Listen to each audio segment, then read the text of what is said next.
Which is the most powerful country in the world? Which country is most advanced in science and technology? Which country do people abuse the most and look forward to getting that country's visa? The answer to all these questions is only one: the United States. How did the country become a single superpower in just 200 years? In this video, we will try to know that history very briefly.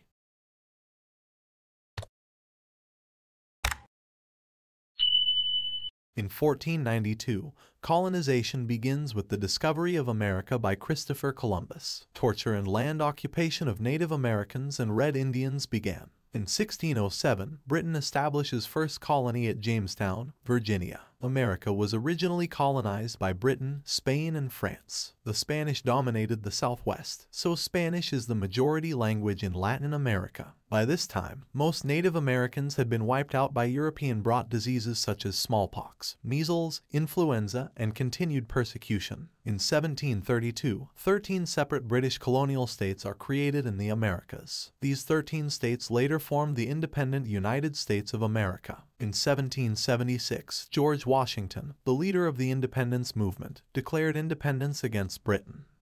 In 1783, independence gained through the First Treaty of Versailles or Peace of Paris. This is how the United States of America was born as an independent sovereign state. Gradually, they took over the lands of the Native Americans and occupied the neighboring states. States such as Illinois, Florida, and Ohio voluntarily joined America rather than becoming British or Spanish colonies. In 1836, the state of Texas secedes from Mexico and joins the United States. In 1846, the Mexican-American War begins. America won the war in 1848. As a result, several states like present-day California, Arizona, Nevada, New Mexico, and Colorado took over half of Mexico. In 1867, buys Alaska from Russia for $7.2 million. Thus, the United States, through its expansionist policies, became huge before the First World War. The bigger the country, the bigger the economy. The war was between the powerful countries of Europe. America joined just before the end of the war in 1917.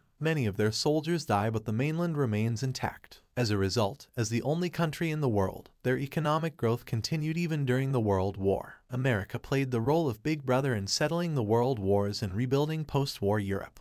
This time also the United States followed its policy of isolation and did not participate in the war from the beginning. On the contrary, they sell large quantities of weapons to Europe. Many of these weapons were purchased with gold. As a result, 70% of the world's total gold reserves came to the hands of America. The horrors of World War II were far greater. More than 6 crore people lost their lives. Representatives of 44 countries met at the Bretton Woods Conference in New Hampshire, USA, to reform the world's fragile economy. World Bank and IBRD, IMF and GATT were born. Essentially, these institutions later became the regulators of the world's economy and trading system. Gold was considered the standard at this conference, but the exchange rate was fixed. In simple terms, European currencies will be pegged to the dollar and the dollar will be pegged to gold. Thus, the dollar became the international currency. World War II saw the collapse of European imperialism and the ushering in of U.S. hegemony. If Europe had not been rebuilt by the United States, its current situation might have been similar to that of African countries. According to the Bretton Woods Agreement, the U.S. pledged to pay an equivalent amount of gold against the dollar. European countries therefore began to exchange gold for dollars. As a result, America's gold reserves continue to decrease. In this situation, U.S. President Richard Nixon canceled the system of buying gold with dollars. That is, there is no longer an obligation to hold a certain amount of gold as opposed to printing dollars. Since then, floating exchange rate has been prevalent in the world.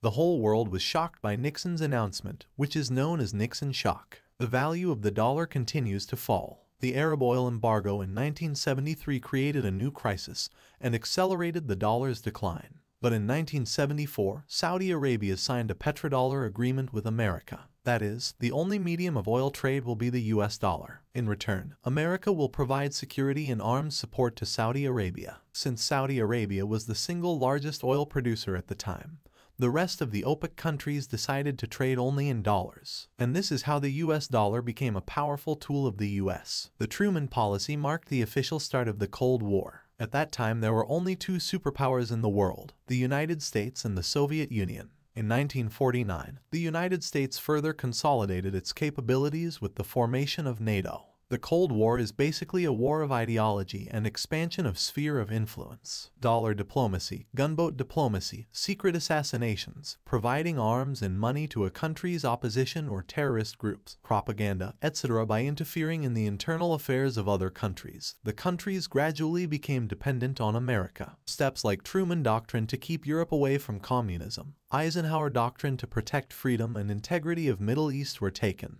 They also trained and funded the Taliban in the Soviet-Afghan War. After the collapse of the Soviet Union, the United States emerged as the only superpower in the world. Although the current world system is called multipolar, the main superpower is America. The main goal of the United States foreign policy is to maintain its hegemony around the world in front of democracy and capitalist system. Since its birth, the country strives to create a positive outlook among all by promoting democracy, human rights, creativity, and capitalist ideas. In order to protect their own interests, sometimes they have overthrown the dictator in the name of democracy. Sometimes they have carried out military aggression on the pretext of human rights violations. Sometimes they have overthrown the elected representatives and caused a military coup.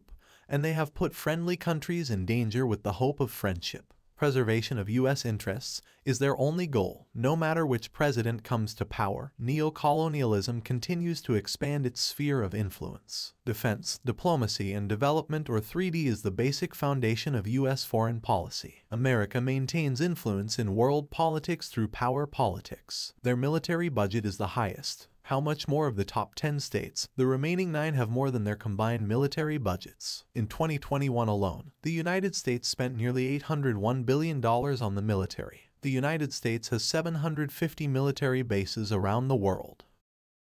The United States is the top arms exporter. To maintain the arms trade, they create war or warlike situations between different countries. The recent Sino-Taiwan tension is proof of that. Even in the Ukraine crisis, America's arms trade has accelerated. The United States constantly uses organizations like the World Bank, IMF, WTO to keep the world economy, monetary system, and trade policy in its favor. Organizations around the world are working to further improve the developed world through free market economies and trade liberalization, while poor countries suffer. Organizations such as the United States and its allies, the World Bank, and the IMF indirectly expand their sphere of influence in the name of economic and humanitarian aid to the poor countries of the Third World. They impose various conditions and restrictions in the name of loans and grants to these states. As a result, in most cases, they become dependent on Western powers and become new colonies. In the language of political science, it is called neocolonialism. Through NATO, an alliance of European allies, the United States intervened militarily in numerous countries, including Korea, Vietnam, the Netherlands, Portugal, Cuba, Argentina, Uruguay, Afghanistan, and Iraq. Through the United Nations and its organs, the United States influences the domestic and foreign policies of various countries. The United States provides 1/4 of the UN budget. America has formed alliances like Quad, AUKUS, IPEF to counter emerging superpower China. Wall Street Journal, New York Times, CNN, CBS, ABC, Fox News, countless media. Through these media, America has been able to spread its ideals and thoughts among people faster than before. Film, music, television, media, American triumphs are everywhere. The United States has the most Nobels, the most Olympic gold medals, the most influential technology companies. Apple, Amazon, Google, Microsoft, Facebook, Tesla, Coca-Cola, Walmart. Most of the world's biggest companies are American.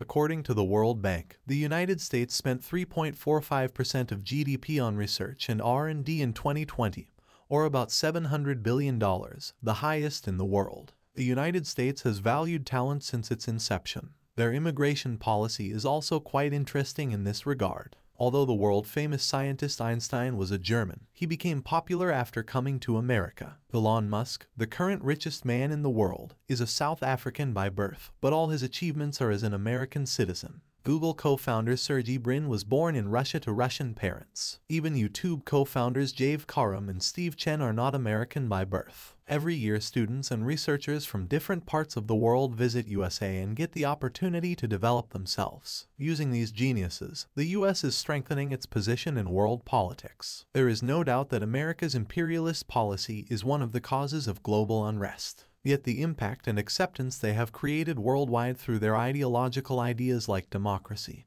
human rights, liberalism, and cultural aggression, no other state has been able to do.